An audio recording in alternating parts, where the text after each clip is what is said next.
Fake Safety Podcast with Vance and Bart. It's a trap. There's no comfort fitting in a fake safety that no one believes in.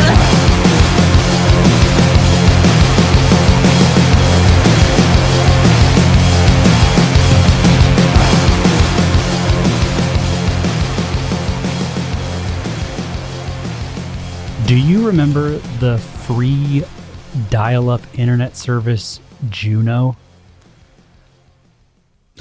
I don't, but I remember the concept, the controversy. I believe there was also Net Zero and Yes, I remember that one. similar providers, but every once in a while I'll think about Juno when Alaska is brought up. Oh, okay. In the same way that I would probably think a lot about Kansas if there were some free dial-up service some years ago called Topeka. But I'm thinking about them now. I'm not sure if you've heard the news, but it's likely that you haven't, because this is not good news for the two-party system. Alaska has decided to try ranked choice voting. Cool. So, is this a system where the system chooses how much your vote matters, or is this a system where you choose how much you like X over Y over Z? The latter. So Interesting. I have heard this concept multiple times, and it is fallible. But I find it to be a little bit better, at least in theory, than what we have right now. one thing that I'll say that is an infinite increase in possibilities is a third party, a fourth party, a fifth party. 12. So yes. 100. part of the problem Parties around, the exact same amount as people. I do like the idea that we should be campaigning for not a third party, but a 300 millionth party. I absolutely. I mean, that's my end goal. So Yeah, right like, now we're at 3. You know, I probably won't see my goal in my lifetime, but hey, you know, I'll be one of the founding fathers when it gets there. Yeah, you've already started. It's just you needing to be recognized on a Right. national level. Right. But I see this as a huge opening for third party, because it's not just third party, it's fourth, fifth, sixth on down, like you say, on to 300 millionth, because with ranked choice, it's not the false choice of the two. And it also tends to handle all of the objections for people around moral voting, we'll say. Mm-hmm. Because I know we talk a lot about voting or not, or what's the most ethical or moral stance. And if you truly do not believe that either candidate represents your views, can you morally vote for them? And I'm sure we can get into this as well, but maybe Our just for- conclusions tend to be, if you're voting in defense of yourself, then there is morality to it.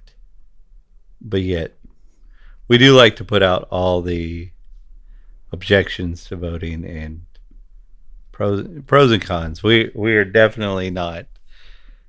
I mean, I would say I'm closer in the outlook of not voting than maybe you are, Bart, but we both aren't we're both not decided on that completely, and we do enjoy exploring that. So. But I think this really adds to the conversation here. Right, because if we're talking about an eventual state that we want to get to where this isn't even in the conversation, that's fine. And we can talk about that as an end goal. And I'm sure that would probably direct our actions now.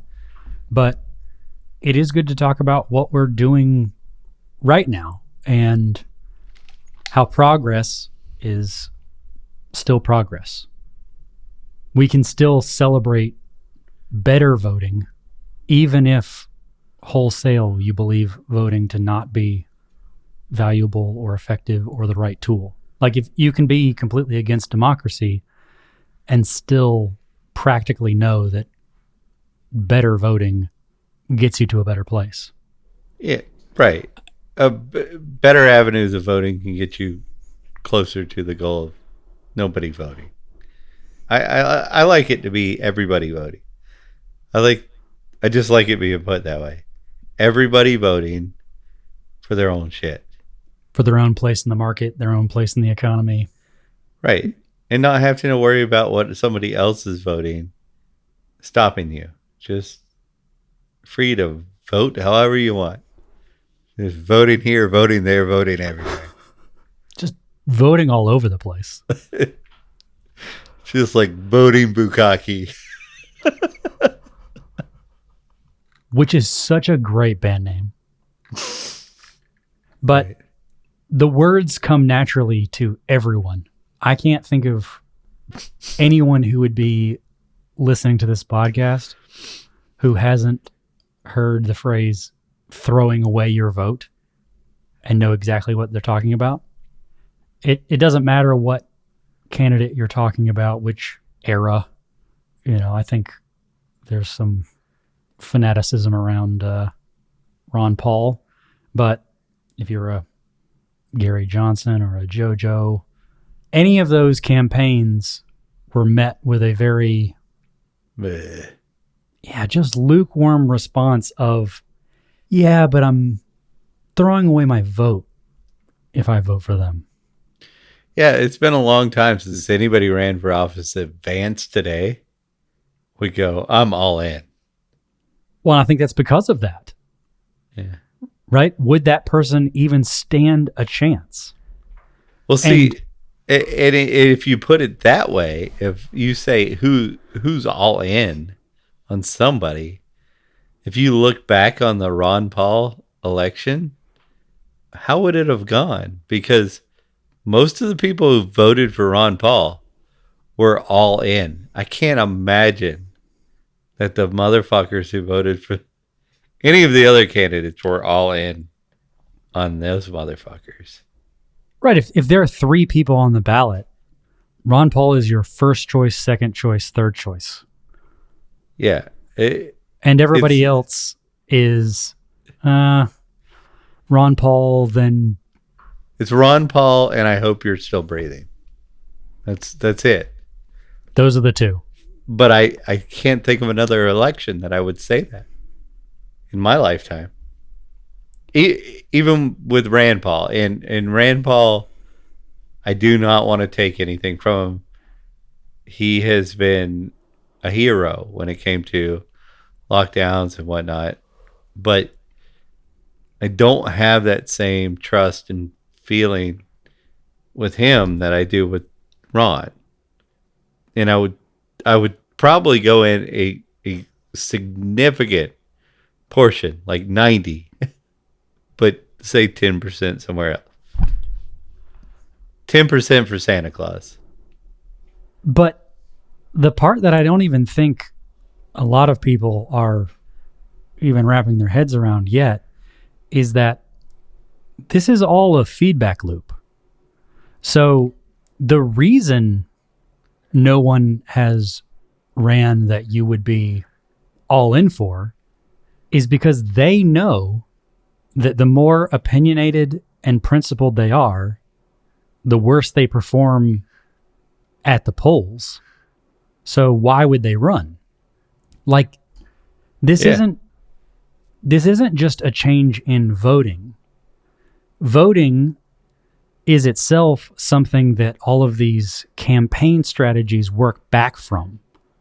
This goes back to some of the conversations you and I were having with the premium stream with our folks earlier. We were talking about zero-sum games, positive-sum games. The idea that, Right.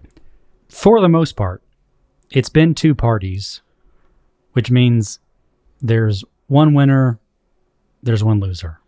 That's just how it is. And they can collaborate on how they lose and how they win. Right. So they both get whatever they want. Yeah.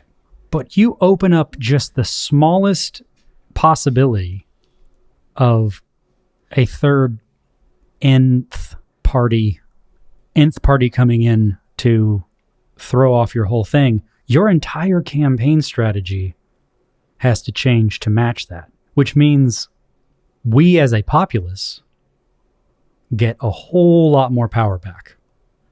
Right. And it's our job as liberty people to explain to people in the populist movement why they should come our way as opposed to the other, because the populist thing can go bad or good. Right?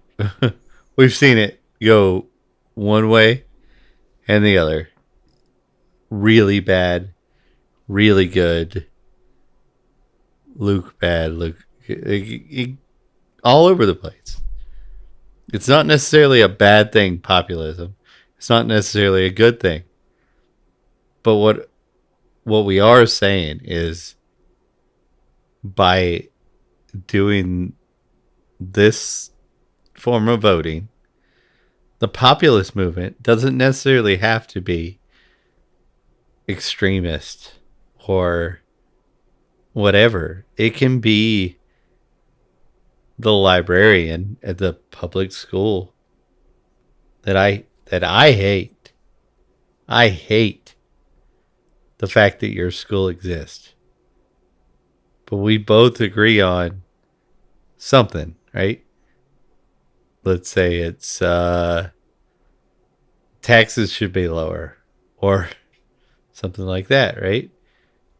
By us giving a percentage to the candidate who's trying to do that, we're agreeing in a sense on something.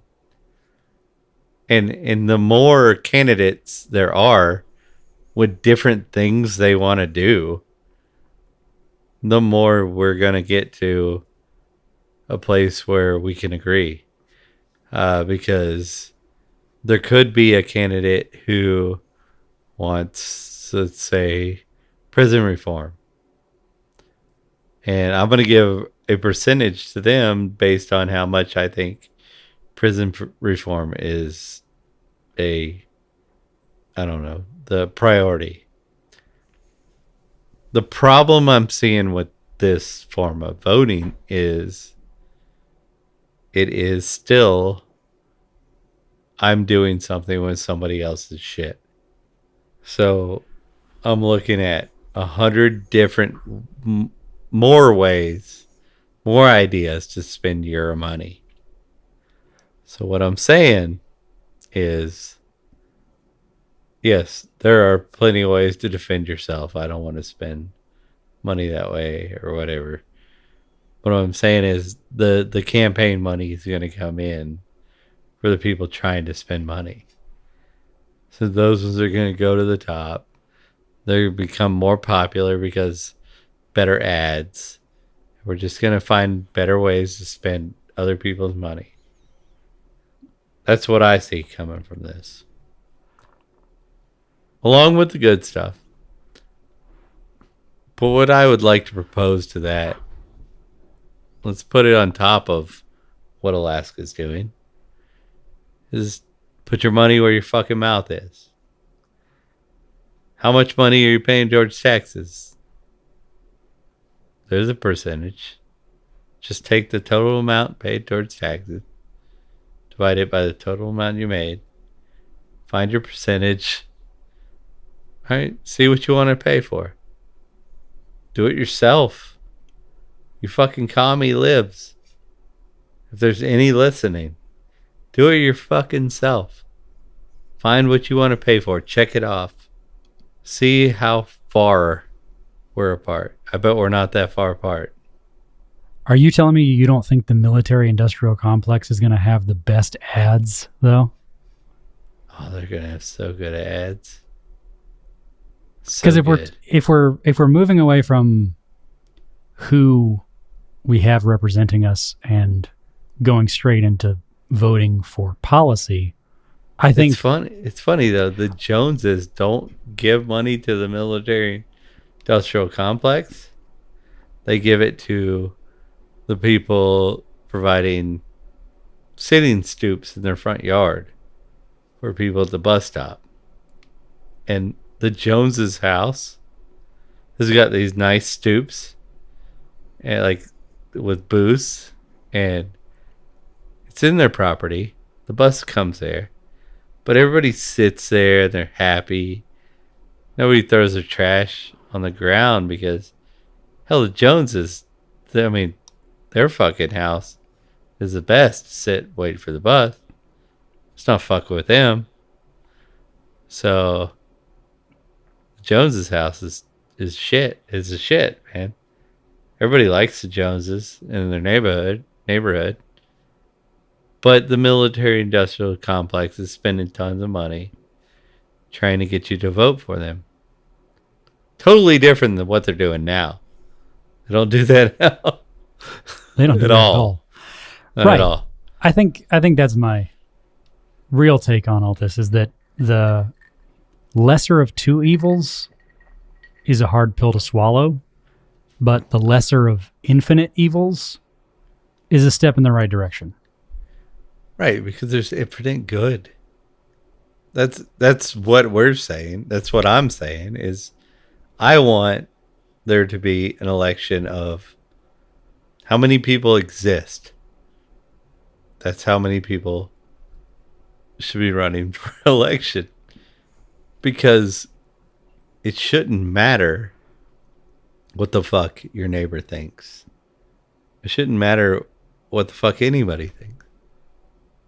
You should base your life decisions on, do I do a net good for my family, my friends, and the people that surround me, or do I do a net bad?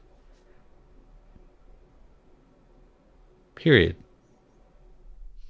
We might think that voting is not useful. We might not think democracy is the way.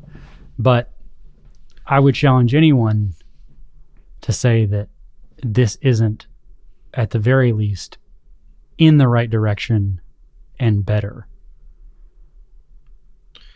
Agreed. You're talking to somebody who thinks voting is a joke. I use it as a joke. I use it as entertainment for myself. So I look at my voting past and I go, it's horrible. I haven't done anything worth talking about. Ron Paul ran for president. If I could go back and vote for him 100 times, I would. And I don't believe that voting means shit. I hate voting. But I just want to say that I voted for Ron Paul. And I did not vote for Ron Paul. And it kills me. So, if you're going to vote, think about it. Vote for the right person. Don't just vote because somebody told you the other guy sucks. So vote for this guy. Know what the fuck you're doing, man, because to grow up in the era that I did, which brought about the Patriot Act, which is causing a lot of heartache a lot of problems today. To know that you, I don't know, just if you, I didn't wholeheartedly vote for anybody else, but I voted. If I would have known what I was doing, I would have given 100% to Ron Paul. And I can't think of any other time in my life that I've ever said, okay, this person can affect this much of my life, and I know that I'm gonna agree with the direction they take it, which is the whole problem with voting on a national level, is the fact that they control so much of a portion of your life. There's no way that you could agree with them on that much, but it's very important that Ron Paul be brought into this conversation, because that's the point of this whole thing, is that Ron Paul, if you were to take how much you wanted him to win into consideration, that motherfucker would have won hands down. Nobody wanted somebody to win as much as Ron Paul. People wanted Ron Paul to win. Most people who voted for the other people just kind of like, I know I did. You give a fuck. They all suck. And Ron Paul's just a crazy guy, because that's what fucking Hannity told me. An idealist crazy guy who doesn't know what he's doing. Okay, I won't look into him. Thanks, Hannity. Thanks, man. Let me sit here and be a Hannity follower. Little fucking sucking Hannity's dick like I did. You little fucking bitch. And that's why this is so important, because what you're talking about in the grand scheme of things was just a few years ago. So if we really zoom out, it feels like 5 minutes ago that Ron Paul ran, right?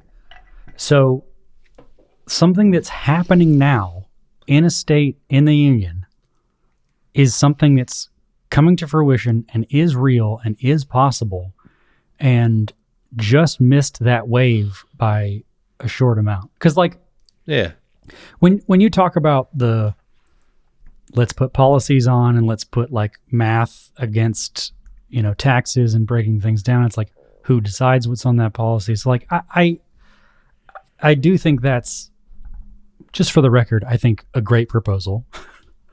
But it's also just so far away from tangible that like it is. I wouldn't even know where to start the proposal for that. Whereas, but it is closer than where I want it to be. I'm just saying that's a middle ground for me. For you, right? For that's you, my middle ground. That's my middle ground. For you, it's a middle ground. Right.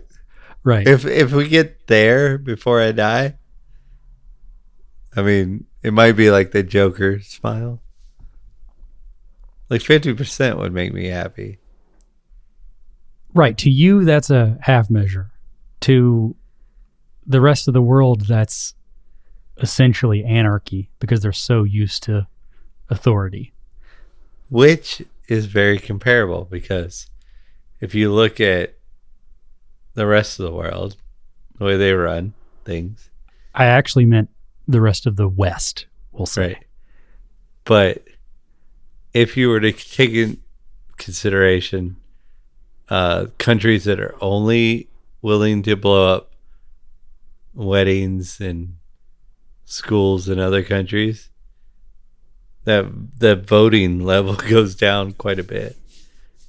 And are the countries that are willing to do those things evil? So should we count their vote? I don't know. I'm just saying, there's not a lot of countries out there that are blowing up weddings and schools and hospitals. But we are one of them.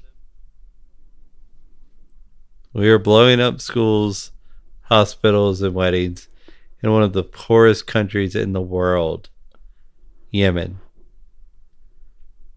And these are children. We're killing children today still in Yemen.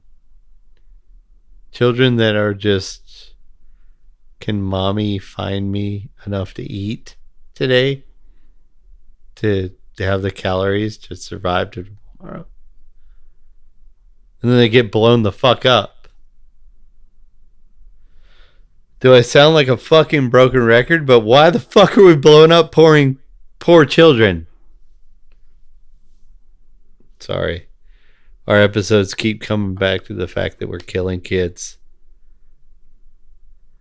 I wish it wasn't so important to me. I wish the 3 presidents that I've lived under weren't doing it in Yemen, but it happens to be the case. And that's why I think things like this are so important, because we could wish away the presidency. We could wish away the military industrial complex. But in the here and now of the next step toward what needs to be done, it's gradual steps. Do I think extreme measures are necessary? Yes. Do I think that the monopoly on violence that the state has will prevent us from doing things that way? Yes. If we can make wins like this consistently and continue to head in the right direction, we're not going to win the state. We're going to win the people around the state. You're right.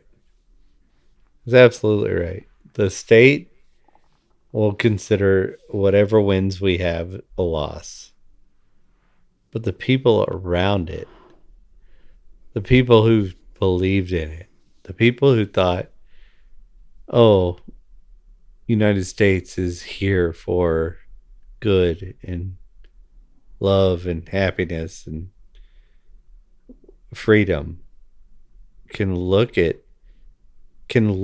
people practicing love, freedom, and goodness, and see that those people have AR-15s and high capacity magazines in their guns and are on the terrorist watch list and have jobs for them to take that make them very good money and don't give a shit about what the state's got to say about it. And then we go, holy shit, we're in a world that the market matters and the libertarians were right. And Ron Paul was a fucking genius. And are there bad people? Yeah. But we're taking care of them in good ways. Are there good people that were judged the wrong way? Yeah. And we're taking care of them in good ways. Because the people around those people are deciding how they want to take care of that. The people who have to live with those people are deciding how they want to take care of that. And the people who are pooping in a toilet are deciding how much water is pushing the turd down the toilet. I don't know how many more times I can say it, but why the fuck is anybody telling me how much water is pushing my turd down the toilet? I was with you right up until you mentioned the toilet. Yeah. And this is why I'm thankful for ranked choice voting, because you and I can still disagree about gallons per flush. Right. I mean, please, thank God. That's what I want. I want disagreement on gallons per flush. May the best gallons per flush win. And no, thank God. For real. because if your gallons per flush are the better gallons per flush, I bet there'll be more toilets made with your gallons per flush. If my gallons per flush is a better gallons per flush, I bet there'll be more. Therefore, my level of discount will be greater than yours if I happen to be the winner. For our metric listeners, do you have an ideal liters per flush? Oh, do I? No, I don't.